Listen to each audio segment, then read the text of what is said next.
Next weekend is the craziest weekend in the history of professional wrestling, which means we have a lot of shows to predict. So even though it is Sunday, we're jumping to next Saturday. It is Saturday's main event, and damn it, Goldberg's going to win. Of course he's not going to win. I just said that because it was fun, and hopefully you ran to the comments straight away to get mad, because that makes me a proud panda. But we shall start with Gunther versus Goldberg. Usually we leave what I assume will be the main event till the end, but I mean, this card isn't quite finished yet, and I'm sure throughout the week we're going to learn more, but I have actually predicted the matches, and I'm pretty confident, even though I'm always wrong, to take that into account. I'm quite looking forward to this. If you watch any of my other videos, you know this is the kind of nonsense and chaos that I like in professional wrestling, sponsored by Dr. Robotnik. I just never want to live in a world where we can't get a 58-year-old Goldberg coming back, based on the legacy he left, 25 years ago, whatever it was, to take on Gunther, a man right now who's in his physical peak and is the world champion. I mean, let's not forget that the only reason Bill is getting a championship match, according to some random stuff that WWE put out there, is because of a streak he had in, 1998? It ended the end of 1998, right? I think that's correct. I can't remember. But it's wonderful, and it's crazy, and it's mad, and you wouldn't be able to do it in any other sport, so let's make sure we do it in pro wrestling. And no, I don't think we need to overthink this. I think Gunther should chop and smack the hell out of Goldberg for a while. Goldberg should explode out of the corner, do, 3 moves? 4 moves max? People get way too caught up on moves. You don't need to do that many. It's how they connect with the audience and what it makes your mouth do, whatever that means. I mean, the big one is, the spear, absolutely, we'll get a spear, but the big one is, can he get him up for the jackhammer? Because that, to me, would be your win for Goldberg, as ridiculous as it sounds. I don't mean that horribly. He's a 58-year-old man who has trained his ass off for probably, 40 years, has really put himself through the ringer. He was a pro wrestler, and I can tell you as a man that does pro wrestling most weekends as an independent guy, it goes after your knees and your joints and your shoulders as fast as it possibly can, because you are throwing yourself into the floor. I think Goldberg does have a documented history with shoulder problems. I mean, to be honest, if you ever go to a gym, you have a shoulder problem. I have a shoulder problem right now just because I lift weights. It's so damn dumb. But if he can do that, I think you get a massive pop from the crowd. It'll be the gif that goes around the world, which is always cool. And I think Gunther should kick out. Like, if Goldberg isn't going to win, this is always going to be dependent on the wrestler. Like, when Sting retired at Revolution, I felt like he should win, right? I was like, I don't know what it is. There's just something about the man. Maybe it's because he never really got his due. I mean, he did against the likes of Ric Flair and not really Lex Luger. We don't want to talk about back in the day. But I suppose we all think about 1997, the Hulk Hogan fiasco. It kind of felt like a make-do from then, as stupid as that sounds. But with Goldberg, I just don't feel like he needs to win. I'm a big Goldberg fan, in case you don't know. But win or lose, I'm just happy he gets to have his last match in Atlanta, Georgia, which is like his pseudo hometown. And I don't want to go on too much of a tangent, but it's why I don't mind if John Cena loses in his last match either, because I know, from a John Cena point of view, he would have picked someone and said, oh my gosh, if you beat me in my final match, we can turn you into a super-duper whooper star. So that way, I kind of look inward. I'm like, well, I'm a Goldberg fan, a big Goldberg fan, so what do I want? I want the spear, I want the jackhammer, and I want a 1-2 ooh. I'm like, oh my gosh, he almost beat Gunther, just so I can make sure I'm online at the time and watch the meltdown that just happened. But then after that, Gunther just finish him off. Now, do I want to see Goldberg take a powerbomb? No, but I also think me saying that is horrible. Goldberg knows what he can and can't take, and if that is the last thing he's going to take is a big old powerbomb, he can get away with one. And I think what would probably happen in terms of a finish, as I stare off into the distance, I think we'll do the choke. And I think this will be the way that we kind of quote-unquote protect Bill Goldberg. And I know, Simon, who doesn't need protecting. Yes, but there is a certain element of respect there, or I think there deserves to be. You can put him on the choke and he can just pass out. Now, let's not pretend otherwise. This has nothing to do with Goldberg. Many a wrestler, even ones not right now who are on the current roster, have passed out because tapping out for some reason, it seemed like a form of weakness, which I'll never understand. We see MMA and UFC guys tap out all the time because their body is telling them, listen, if you don't tap out, either something's going to break or we're going to die. We can all relate to that. I mean, it's one of the reasons why WWE had to incorporate it, because the tap out became so famous. That's neither here nor there. But I just think it's a way to say thank you, Goldberg, for everything he did bring to the industry. Doesn't mean you have to like him, but he's a legend, whether you like it or not. He doesn't actually lose, but of course he does lose. He can then shake Gunther's hand, because Gunther shook Pat McAfee's hand, so he can shake Goldberg's hand, and they walk off into the distance. Gunther can leave. Goldberg can have his 5 minutes in the sun, get the awesome music, one of the best entrance themes of all time. You get all the pyrotechnics. The commentator can be like, thank you, Goldberg. We appreciate it. I'm sure he'll get a massive reaction. I saw somebody, and it was somebody of note too, be like, oh oh my gosh, what if Gunther gets cheered and Goldberg gets booed? Who cares? Why has this become such a treacherous thing in pro wrestling? One, fans are allowed to do whatever they want. Two, if you are a pro wrestler, you should always be prepared for that, and you should always be prepared to switch whatever you're doing in order to embrace the fans. And yes, sometimes fans can be assholes, but if the loudest noise is boos and you think it's worth picking up on, that's the coolest thing. It's like everyone's like, oh my gosh, Cody Rhodes got booed against John Cena. Good! Cody Rhodes is a super professional. He knows what he's doing, and one day when he does turn heel, he can just use that as motivation. Go and ask Mick Foley, who did that all the time. So I actually think this is going to be really fun. It's not going to go more than 5 minutes. I think all the pageantry will be in the entrances and for one last time, can you please welcome? Oh, Howard Finkel is back. And it will be in the aftermath as well. And the match will be 5 minutes. Like I said, it'll be chop, chop, chop, chop, chop. Maybe the basement drop kick by Gunther could probably do that. Then all of a sudden, boom, Goldberg hits the turnbuckle, he explodes out. There's a spear. He'll probably give him 2 or 3 spears. He can be selling his ribs like Brock Lesnar. Gets him up for the jackhammer, hopefully. 1-2, ooh, kick out. And then Gunther's like, oh my gosh, it almost beat me. Chop, chop, chop. Powerbomb sleeper. And everyone goes home. And everybody is happy. And somewhere Paul Heyman is like, I booked this. It's a very Paul Heyman match. But it's so surreal. It's so crazy. If you had told somebody this when Gunther was still Walter, that was going to be the final match, everyone would have been like, you're lying. This doesn't make any sense. And sure, yeah, in a dream world, I would have done Big E versus Goldberg. Only because I know how much Big E wanted that match. But that's not how the way the world works. So getting this instead, I think, is a pretty good number 2. And I'm super pumped for it. But yes, I think Gunther is going to win. I don't think we need to worry about it. Some people are saying, oh, Goldberg could win here and then do another match at SummerSlam. Why risk it? You don't know what kind of condition Goldberg is going to be in. Nothing to do with him. That's just the nature of life. Let's put everything into this. Let's not go or do 75% here and 25% there. We don't need it, man. Let's have the whole focus on the show on Goldberg. Like I say, big old entrance, lots of cheer, lots of love, and then we can just go home, as you say, in the business, and we can just respect Goldberg for what he did for pro wrestling. And people are going to get mad because what about this and what about that? Everyone has their ups and downs. Nobody knows more about that than me. And as we are here, please do subscribe to the channel. I'd appreciate it. And of course, patreon.com/Simon316 for the watch-alongs. We did a match of mine recently, and we're doing Undertaker versus Undertaker today. I've already seen it. It's recorded. What a wonderful occasion. But I don't want to get distracted here talking about that match. Gunther is going to win. Gunther will still be the world champion. I suppose come SummerSlam, he's going to be taking on CM Punk. Drew McIntyre versus Randy Orton also got announced on the last episode of SmackDown, and this is an awesome match. I mean, Drew McIntyre is back, and Drew McIntyre is top-tier entertainment. But I think Drew McIntyre has to win, right? Which is very difficult because Randy Orton just lost the match. I am amazed that this match is on SummerSlam. It's not on SummerSlam. I think that would make all the sense in the world, but now I'm thinking they put it on Saturday Night's Main Event because SummerSlam is like 2 to 3 weeks after this. I believe we're going to do a 1-2 punch, and whoever wins here will lose the other one and vice versa. The only issue is Randy Orton needs to lose. Unless WWE is going to be super brave. What I mean by that, people go, oh, you don't like Randy Orton? Of course I like Randy Orton. Everyone likes Randy Orton. He's flipping brilliant. He's like the dad of pro wrestling at the moment.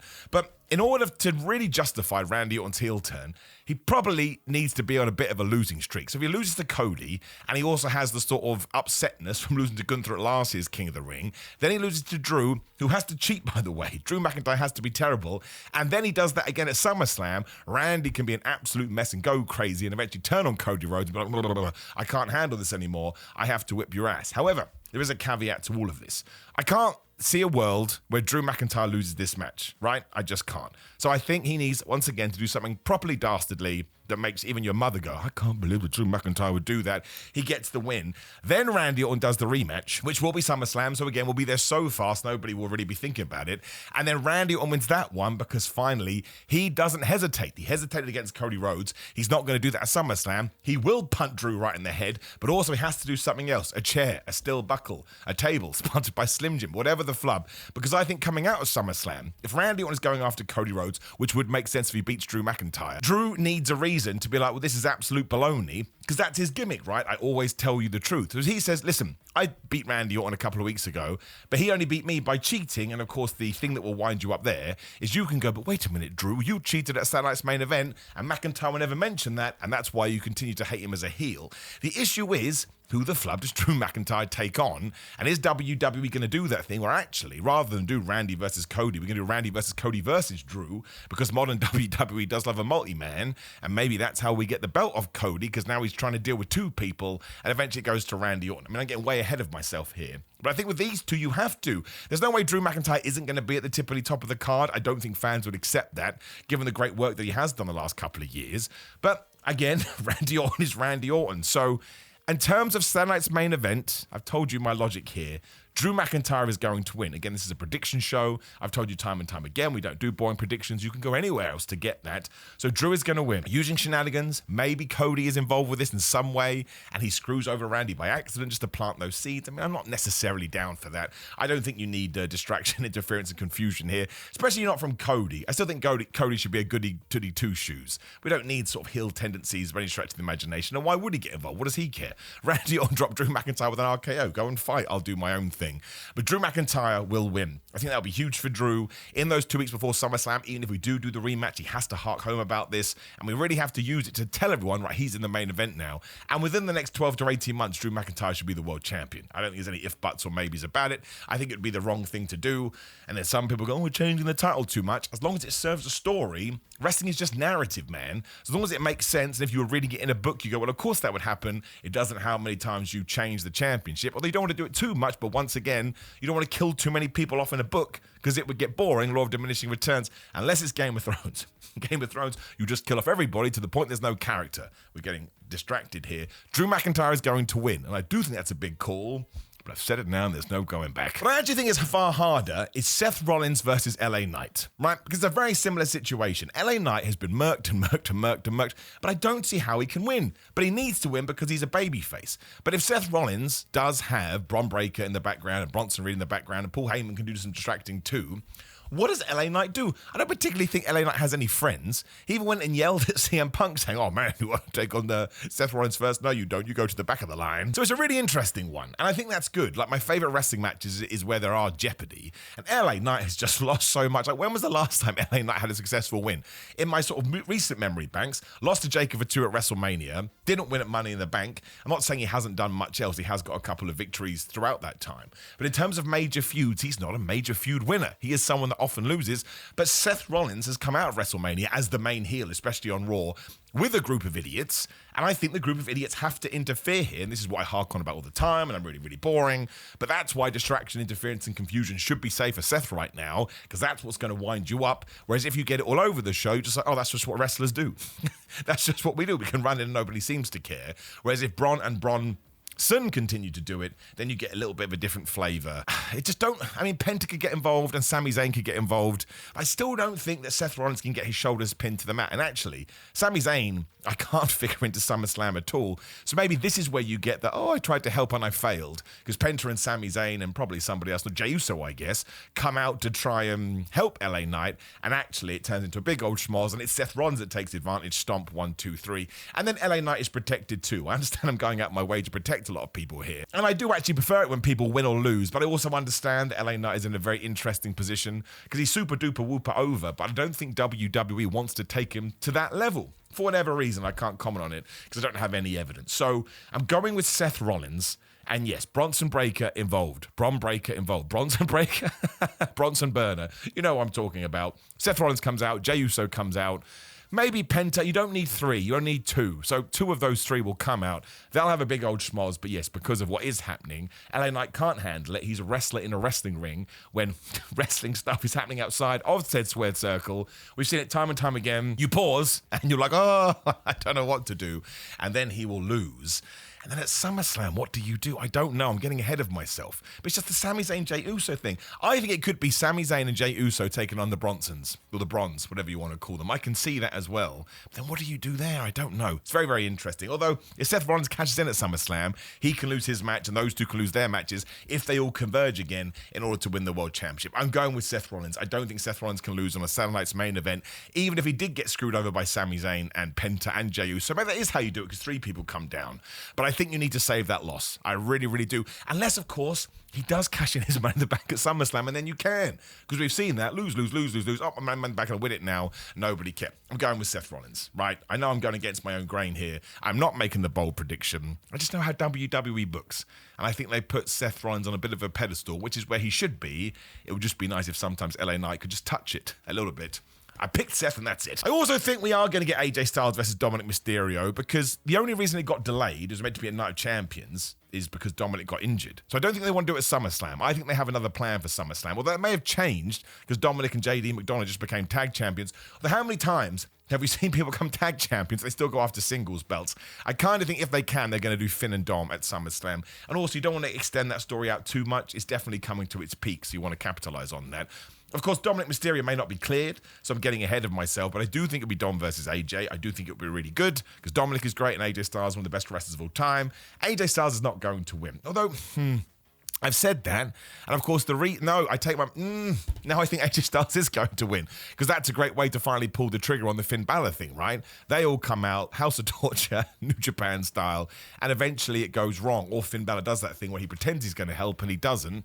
We said bold predictions. I didn't do it on the last one. If we get AJ Styles versus Dominic Mysterio on this show, AJ Styles is going to win the Intercontinental Championship. It just makes so much sense, right? It's basically the same thing we did with the Bloodline, or the family, whatever we're calling Solo Sikoa's group. But then WWE does like to mirror this stuff. I mean, Io Sky came out of Raw, I choose you, Rhea Ripley. Then Tiffany Stratton came out of SmackDown, I choose you, Trish Stratus. And that happened a lot with the John Cena and Randy Orton stuff. A lot of hesitating between both of them. So I don't think WWE cares. They kind of see Raw and SmackDown as their own separate entities, which is mad. But yes, I'm going with it. I don't care. Finn Balor interrupts. Dominic Mysterio loses. AJ Styles become the Intercontinental Champion. Finn Balor will eventually win that belt too, and everybody wants to see Finn versus AJ. And this is when Dominic Mysterio, maybe some other people, slowly leave the Judgment Day, because, I don't know, he's not getting as many cheers as he was over WrestleMania weekend. There'll still be a breakup. And whoever gets cheered, and whoever gets booed, gets booed. The point is, I'm going for AJ Styles, which is quite the prediction. I'm probably totally wrong, but I've done it now and it feels good. I also think we're going to get El Grande Americano versus someone. That's right. Versus someone is very vague. But I just think you're missing out on a trick here. I mean, Chad Gable has literally had shoulder surgery the other day, so all the best to him. I hope he's doing all right. But Ludwig Kaiser, and it's definitely Ludwig Kaiser, we're not even arguing about this one, has taken over the El Grande Americano gimmick. And while you could do it on a Raw or SmackDown, to me it's way more fun if you put it on a big show like Saturday's Main Event. Whoever he takes on doesn't need to go more than 5 minutes. It can be very short. And I think on these 2-hour specials too, you want the card to be as mixed and varied as possible. It's kind of comedy, it's kind of not. He's going to have to work a totally different style to what Chad Gable did. I mean, it could be a Tozawa, I suppose, because the Alpha Academy and American Made just hate each other all of the time.